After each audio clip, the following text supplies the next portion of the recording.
¿Qué tal? Hoy vamos a ver un método para averiguar la respuesta temporal de un sistema. En concreto, lo que nos proponemos es saber cómo responde un sistema que está modelizado matemáticamente a través de su función de transferencia o bien expresado en su ubicación de polos y ceros y eventualmente agregando su ganancia en continua.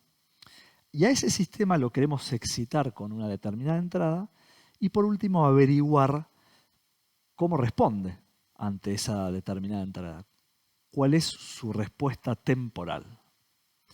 Para ello vamos a establecer algunas equivalencias y nos vamos a estar moviendo todo el tiempo en dos planos, en el plano o en el dominio de la frecuencia, en el plano de Laplace y en el dominio temporal. Entonces, estas señales y este diagrama de bloques simplificado que expresa el dominio en frecuencial en Laplace tiene su correlato temporal, ¿no? La entrada UDS tiene su correlato UDT, que podría ser un escalón, un impulso, una rampa, etc. Su diagrama de bloque tiene su función de transferencia, y es hablar de lo mismo, o también su expresión, como decíamos antes, en el mapa, en el plano S, su mapa de polos y ceros. Y por último, su salida, por diagrama de bloques, nosotros sabemos que x de s es igual a la entrada por el bloque, por la función de transferencia. Y eso en el dominio del tiempo es lo mismo que la convolución matemática de la entrada y de la salida, ¿no? H de t, h chica de t, sería la antitransformada de Laplace de h de s. Por último, justamente lo que queremos averiguar en este problema es x de t. O sea, y x de t es la respuesta temporal buscada. Algunas definiciones para ya meternos de lleno en la matemática. Nosotros podemos expresar, en este caso vamos a trabajar con un sistema de segundo orden, porque nos va a servir también para analizar sistemas de mayor orden, aplicando el principio de dominancia.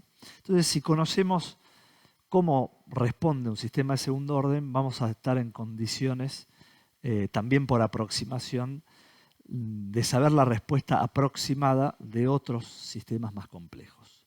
Entonces, en este caso estamos expresando un sistema de segundo orden genérico, donde tiene polos ubicados en cualquier lado y están justamente definidos por las coordenadas sigma d y omega d. Y también tenemos expresado el final de esa transferencia.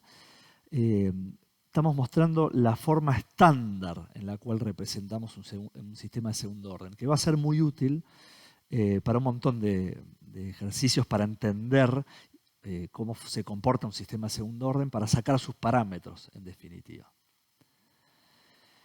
Entonces, cada polo se podría decir que tiene dos coordenadas. Una coordenada en el eje real, en el eje sigma, que le vamos a llamar sigma d, y una componente en el eje imaginario, en el eje j omega, que le vamos a llamar omega d.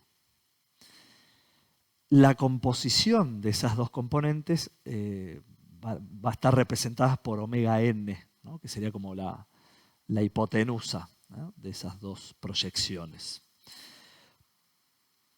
Entonces, cada polo se podría decir que se representa como sigma d más o menos j omega d.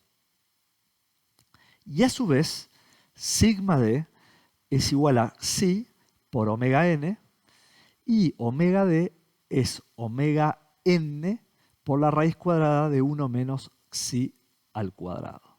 ¿Qué son estas variables o parámetros? Bueno, los vamos a definir ahora a continuación. Omega n es la frecuencia natural no amortiguada. Omega d es la frecuencia natural amortiguada, es decir, es la frecuencia que nosotros vamos a ver en la realidad. Si uno hace un experimento físico y ve un fenómeno oscilante, esa frecuencia de oscilación que nosotros veríamos en el laboratorio, por ejemplo, sería omega d. Psi es el coeficiente de amortiguamiento y nos da una idea de cuánto oscila un sistema. Si se fijan en la figura, el coeficiente de amortiguamiento para sistemas subamortiguados se define como el coseno de θ. Y θ es el ángulo justamente formado por el polo y el eje real, ¿no? Según la orientación del gráfico. Entonces, un coeficiente de amortiguamiento bajo implica que el polo está cerca del eje J omega y por lo tanto el sistema oscila mucho. Está tendiendo a ser un sistema que oscila permanentemente sin atenuación. En el caso límite, por ejemplo, de que xi sea 0, ¿no? Y el ángulo 90 grados. Bueno. Por otro lado, sigma d es el coeficiente de atenuación. ¿Por qué? Porque nos va a decir cuán rápido o cuán lento se amortigua una señal que está oscilando, por ejemplo, en el caso subamortiguado, y en el caso de un sistema sobreamortiguado, también me daría una medida de la señal de cuán rápido llega al régimen permanente esa señal o el componente, el polo, o la respuesta temporal equivalente de ese polo.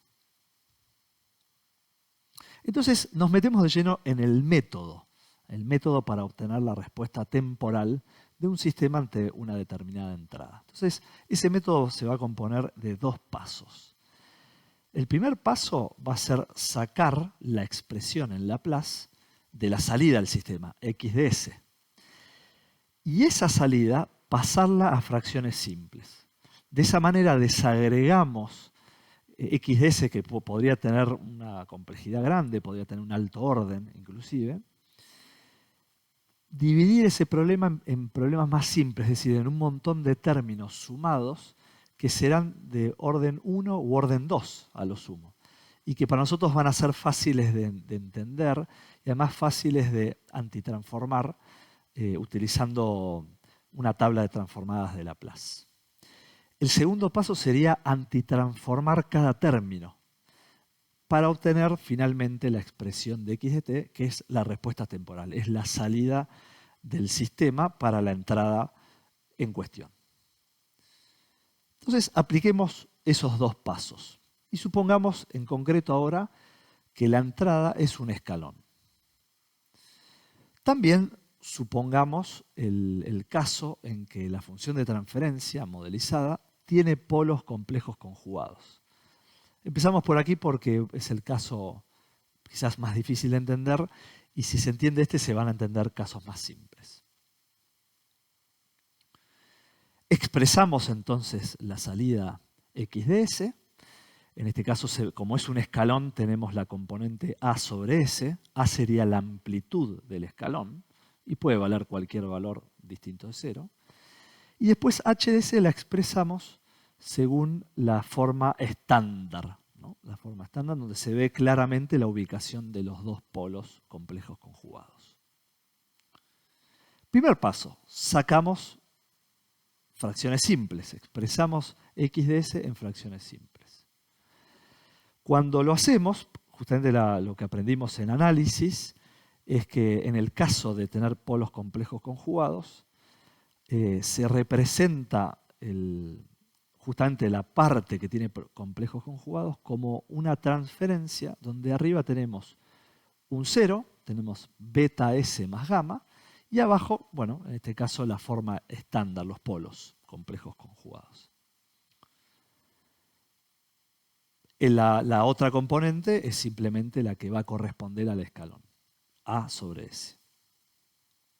Bueno, si agrupamos un poquitito la segunda expresión, si distribuimos esos dos paréntesis que hay multiplicados, se podría reducir aún más, desaparecen las componentes complejas y aparecen los sigma d y también el omega d, que ya vimos lo que representaban hace un ratito.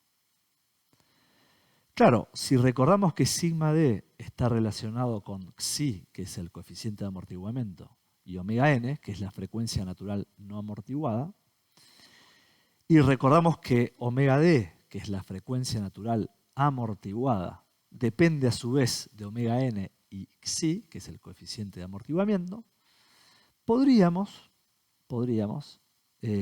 hacer lo siguiente, que es decir, utilizar la ecuación 1 y 2, elevarla al cuadrado cada uno y sumarlas para ver qué representan y así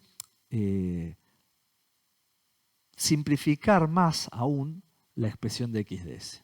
Entonces, si elevamos sigma d al cuadrado, omega d al cuadrado y la sumamos, vamos a ver que eso es equivalente a omega n, que era de esperar por el gráfico que vimos hace un rato, porque justamente omega n es la hipotenusa de las componentes sigma d y omega d. Entonces, bueno, acá por Pitágoras lo hemos corroborado. Entonces, si usamos ahora la ecuación 1 y la 3 en la última transferencia, así ya expresada en fracciones simples, que la vamos a llamar 4, podemos llegar a una expresión en fracciones simples donde en el denominador complejo tenemos ya la forma estándar que vimos hace un ratito, donde aparece el coeficiente de amortiguamiento, xi, y omega n, que es la frecuencia natural no amortiguada. Segundo paso entonces, ahora antitransformamos. Para antitransformar simplemente vamos a necesitar la transformada de Laplace de tabla de un sistema de segundo orden que tiene un polo simple un cero simple en el numerador. Vamos a echar mano de esta transformada particularmente, donde el alfa va a quedar diluido en una constante que es m y también en phi, que va a ser un desfasaje. Pero lo que realmente nos importa es que la transformada de Laplace de ese sistema de segundo orden con un cero simple se antitransforma en una expresión temporal que es una senoidal modulada por una exponencial.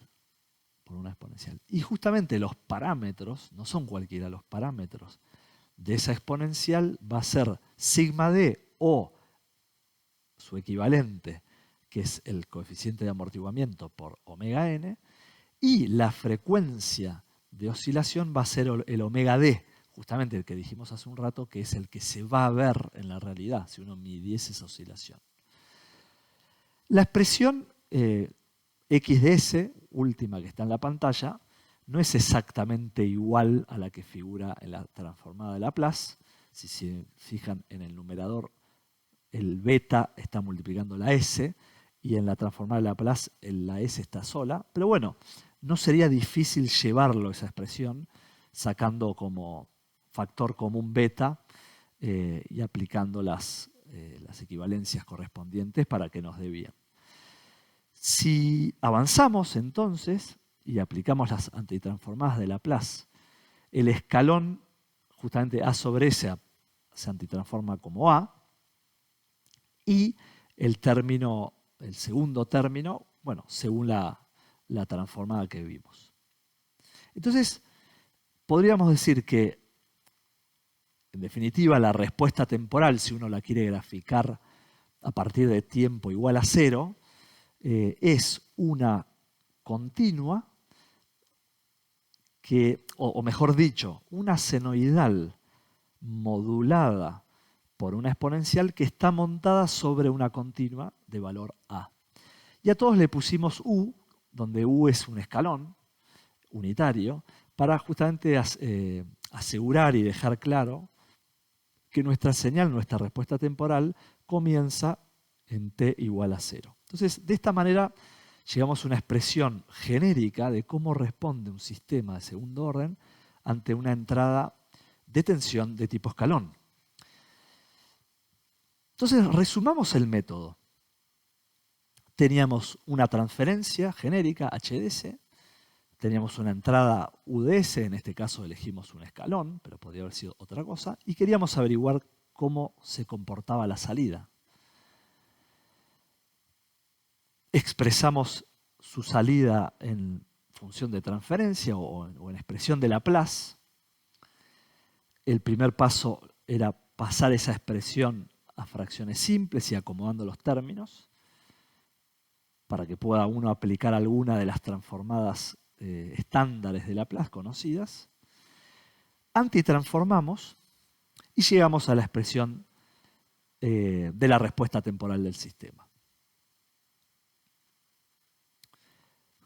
Vamos a ver un ejemplo de la gráfica de esto que acabamos de decir. Justamente un sistema de segundo orden subamortiguado, donde los polos son complejos conjugados. Y para eso, para graficarlo, nos vamos a valer de Octave. Entonces, acá tenemos un script donde justamente graficamos todos estos componentes que entran en juego.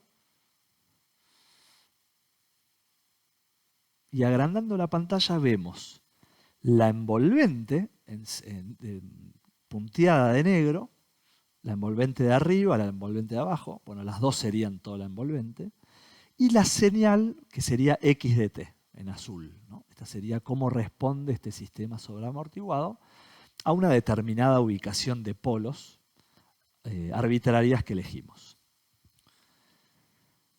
¿Qué pasaría?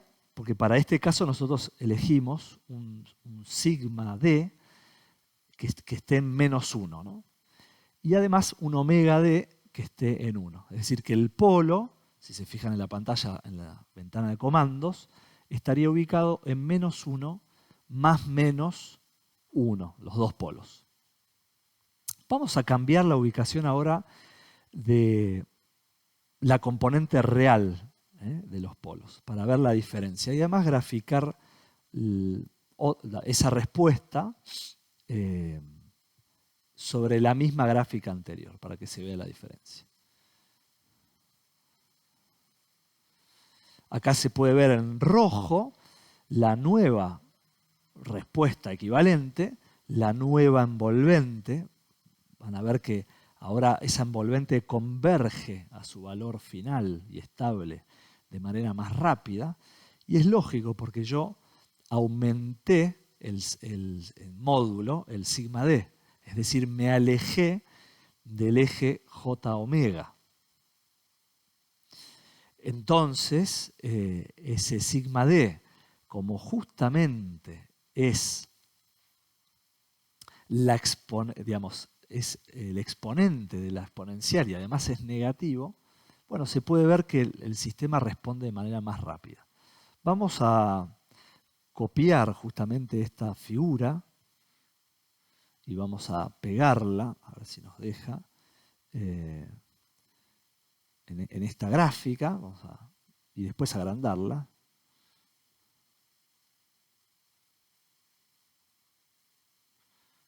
Bueno, ahora sí. Para que justamente podamos ver lo que pasó. En este caso, al principio elegimos con la curva azul un sigma d en -1.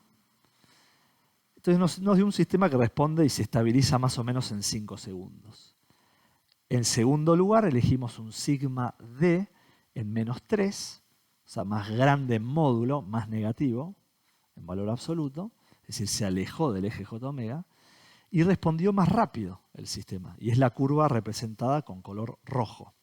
Y es lógico, porque si uno mira la expresión de x de t, el exponente de la exponencial es justamente sigma d. Entonces, para un mismo tiempo, si el sigma d es más negativo, es lógico que el sistema se estabilice más rápido. Bien. Vamos a ver por el contrario, ahora, qué pasaría. Para eso vamos a cerrar lo graficado hasta el momento. Vamos a volver a nuestro sistema original, que es este que está acá, y vamos a cambiar la frecuencia de oscilación, es decir, vamos a mantener la componente real pero vamos a aumentar la frecuencia de oscilación. Entonces, ¿qué pasa si lo graficamos en un mismo gráfico? Vemos ahora que, claro, la envolvente que depende de sigma d se mantiene constante, yo no la cambié, pero cambié la frecuencia de oscilación que está modulada por esa misma envolvente. Vamos a copiar también este gráfico y vamos a pegarlo en el slide para que se vea justamente la diferencia de lo que estamos simulando. Y acá se ve justamente que en la línea azul teníamos un omega d chico, vamos a llamarlo así, y en la línea roja tenemos un omega d grande, es decir, nos alejamos del eje real a lo largo del eje j omega, pero el polo se alejó del eje real. Bueno, vamos a ver ahora un último caso, el más simple de todos, donde tenemos un sistema de segundo orden, pero con raíces o polos reales distintos. Polos reales distintos. Y vamos a excitar el sistema con un escalón, en este caso de amplitud m, donde m puede ser cualquier valor distinto de 0. Si lo separamos en fracciones simples, me quedan 3 términos, donde son muy sencillos de antitransformar, porque el primero básicamente va a volver a una constante, porque es la transformada de un escalón, y el segundo y tercer término son antitransformados como exponenciales reales, ¿no? Donde la ubicación del polo, que viene dada por alfa, de manera genérica, viene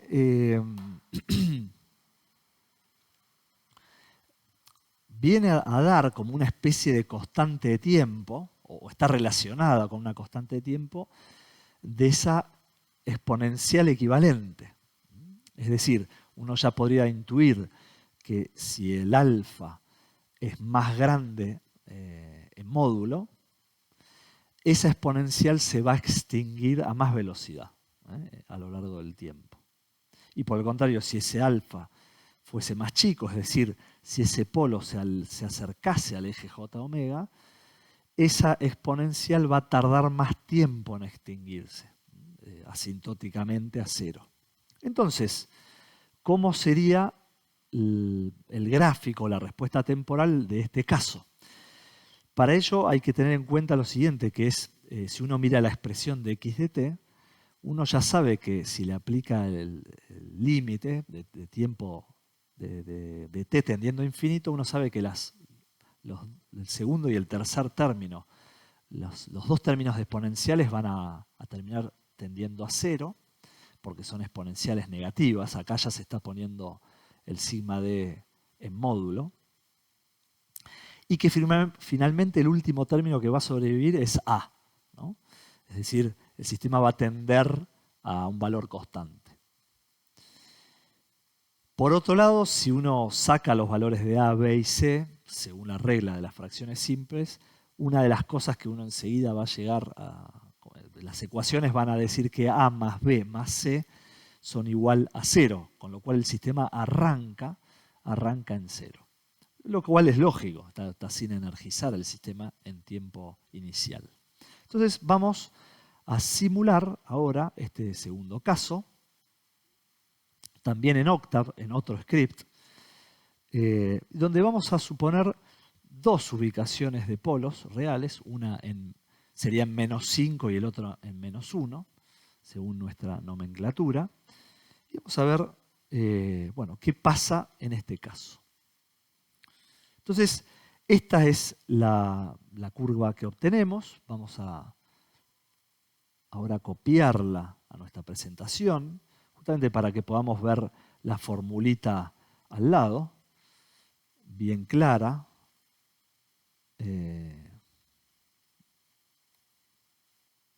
Ahí estamos. Bueno, entonces, ¿cómo responde este sistema, ¿no? Vamos a poner un poquito más arriba esto. Ahí está.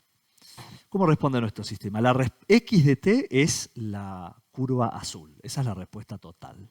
Pero nosotros graficamos además en distintos colores, en rojo, en amarillo y en violeta, las tres componentes, los tres términos que están sumados, el correspondiente al escalón y el correspondiente a cada una de las exponenciales. Entonces, acá se puede ver que hay alguna exponencial que converge antes a su valor final, que es 0, que la otra. Y eso justamente no es arbitrario, sino que está asociado a la ubicación del polo. Por lo que decíamos antes, hay un polo que está más alejado del eje J omega, que sería el polo en menos 5, y que es la exponencial 1, la que está en rojo, ¿no? Ahí se puede ver cómo ese polo no domina, por decirlo así, en la expresión temporal final, porque tiene un transitorio muy corto. El que sí va a dominar va a ser el polo en menos 1, el que está representado por la línea amarilla, y que ese tarda bastante en extinguirse. Y de hecho, si uno compara la amarilla con la azul, que es justamente la respuesta de esta, digamos, del polo asociado a menos 1, y la respuesta temporal del sistema, digamos, son bastante parecidas. Y ahí se ve cuál es el polo dominante, justamente el polo que está más cerca del eje J omega. Bueno, también podríamos jugar, por ejemplo, en la simulación, cambiando los valores. Por ejemplo, podríamos tomar dos polos que estén un poquito más cerca uno del otro, así en menos 2 y en menos 1. Vamos a volver a graficar. Y en ese caso se ve que, bueno, cada uno tiene su aporte, ¿no? Su aporte. Si uno quisiese saber el valor, cómo se conforma el valor punto a punto de la línea azul, que es la respuesta temporal, bastaría sumar para un determinado tiempo las tres curvas de los otros colores, ¿no? En violeta, en rojo y en amarillo. Bueno, hasta aquí llegamos en la lección del día de hoy.